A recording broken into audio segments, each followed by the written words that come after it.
When I was a little girl, my world was like a happy, colorful photo on which my mother, my elder sister, and I were together. When I was 8, God took away my mom, and my relatives then divided up our property. Cast into such a big world, my sister and I couldn't find our way back home again. Later, my sister and I were sent to an orphanage. Every night, I could only fall asleep by holding my sister's hand tightly. When we missed Mom, my sister would take me to the seaside. We carefully put our letters to Mom in a bottle and then let it drift in the sea, floating to Mom. My sister took out the jasmine from her hair and put it into the bottle, so that from the first glance, Mom would realize that it was us who had sent the bottle to her. We watched the waves take away our message to Mom, as if Mom were in a distant place, opening her arms to embrace us. But after a very, very long time, Mom still did not remember to reply. I had already lost my mom, but then my sister left me too. When I was 10, we were adopted by 2 families. From then on, we were apart. At night, I cried and asked to see my mom. This angered my adoptive parents, and they locked me in a small dark room. I was so frightened and curled up in a corner. There seemed to be hungry monsters in the darkness.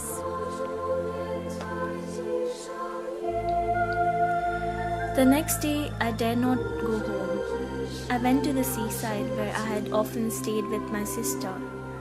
I missed my mom. I missed my sister. A sparkling thing was floating and moving towards me. It seemed to be a drift bottle. I walked towards the bottle, picked it up and opened it. The fragrance of jasmine wafted out, and there was a letter inside. It said, "Yuli, don't be afraid. I'm always by your side, especially in darkness." Later, I was working while applying for college in USA. Although I was lonely and tired, I could always feel the guardian standing behind me, accompanying me. 1 month later, I received the admission notice. I copied the admission notice and put it into a bottle and threw it into the sea. The rainbow after a rainy day looked like a warm hug.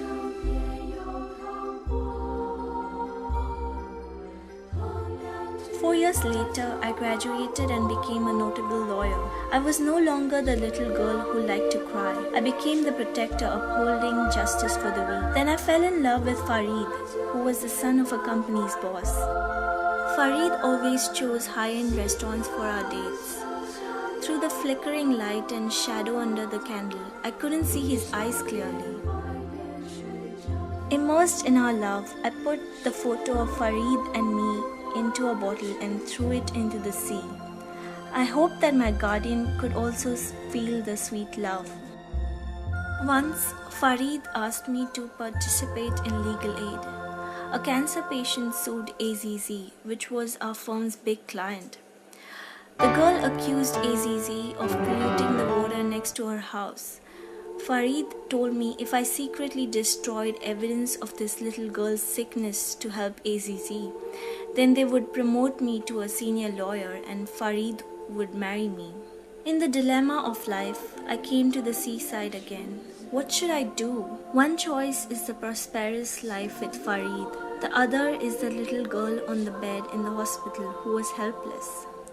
My heart was struggling. Suddenly, a bottle floated by on a wave. I opened it. I found a photo of a woman, Farid, and their child. They looked so intimate. He was married and they represented AZZ. I realized I was his pawn. I left my law firm and appealed for the girl several times. Eventually, we won compensation from AZZ. After an operation, the girl smiled. So did I.